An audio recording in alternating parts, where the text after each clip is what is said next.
Hey everyone, today I'm going to show you how to install the Tusk UTV rear bumper, cargo rack, and spare tire carrier kit on your Polaris RZR XP 1000. Now this is a great way to bring that spare tire with you and gain some additional storage space for your items. So if you're doing overlanding or anything like that, I highly recommend getting one of these. The install process is straightforward. Let's go ahead and get started. To start out, we need to remove our radius rod. So the first thing we're going to do is chock the front wheels, and then we're going to take a jack and raise the back of the machine until the wheels slightly leave the ground, and then we're going to lower it just a little bit until they lightly rest against the ground, and that's going to take pressure off of the radius rods.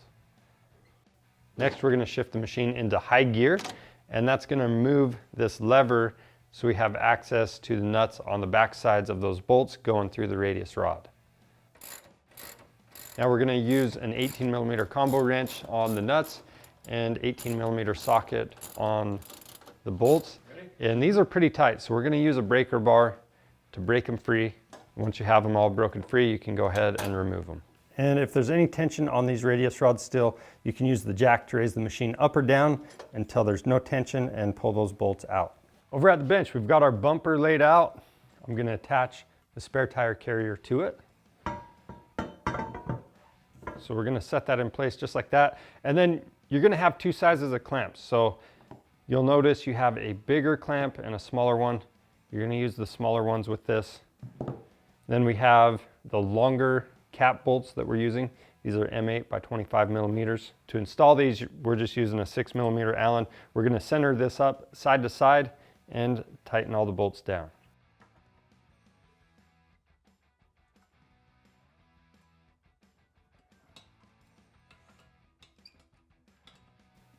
Now we need to install the bumper to the machine, so I'm going to have a friend help me out.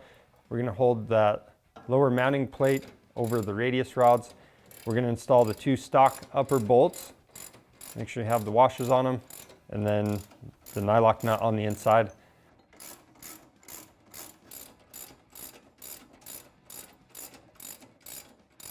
Now if you have a 2019 and newer RZR, you will be using the bolts that came in your kit along with those spacers. So for the bolts, transfer over the washers onto them from your original bolts.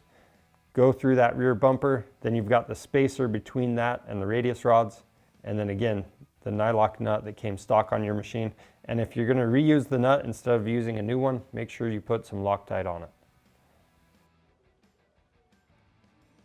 If you had a roof installed on your machine and had foam tape on top of your roll cage, you're going to want to trim that out where these backbone clamps are going to go, or you can completely remove it because that foam tape is not going to sit or not going to touch against that roof anymore because these clamps are a little bit thicker.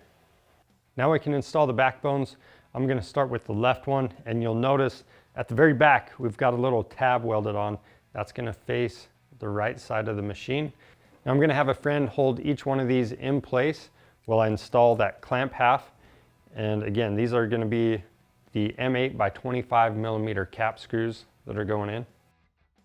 So you can see both of these pieces are not really close together right now. So you're going to push the bumper forward, and it doesn't line up quite perfectly yet. If it doesn't go in easy, it means the bolts in your radius rods are too tight. But with this being just a little off, I'm going to use an alignment punch to get these holes centered up, and we'll pull it together. And then the bolts that are going to go through this, those are going to be your M8 by 20mm cap screws, and we've got the nylock nuts on the back side. We'll do that for all three mounting locations and do the same steps for the other backbone. Next we have the brace plate, flat sides going on top. And now we're going to use the 4 M8 button head bolts that came in the kit. We've got the nylock nuts on the back side. Now we can install the cargo rack. The wider section of the rack is going to be facing the front of the machine, and this is going to sit on the outside of the tabs that are hanging from the backbone, and we're just going to use the M10 hardware through those, and we've got the nuts on the inside. Now that we have everything loosely installed, we can go back through and tighten down all of the hardware. You want to start with the radius rod hardware, and we're going to torque those to 50 foot-pounds and then turn them an additional 45 degrees.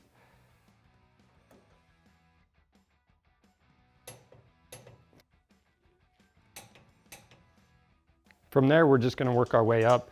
So we're gonna tighten the bolts that connect the bumper to the backbones. We've got that brace plate,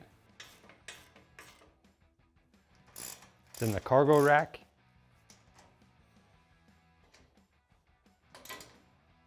and before we tighten the clamps on the roll cage, we're gonna make sure this is centered from right to left, and then we can go ahead and tighten that hardware down. If you are running a roof with this kit, keep in mind that roll cage clamp is going to raise the roof just a little bit. So we sourced some spacers. These are 16 millimeters long, and then we also got a slightly longer bolt as well. This is the original one we had. Then we can bolt that roof back down. From there, we can remove our jack and we can load this thing up. That's how you install the Tusk UTV rear bumper, cargo rack, and spare tire carrier kit on your Polaris RZR XP 1000. If you have any questions, leave those down in the comments. And if you need to pick one of these up, you can find them on our website. Just click the link in the description below. We offer free shipping on orders over $75. So take advantage of that. And if you want to see more helpful content, subscribe to our channel. I'm Charles with Rocky Mountain ATV MC. Thanks for watching.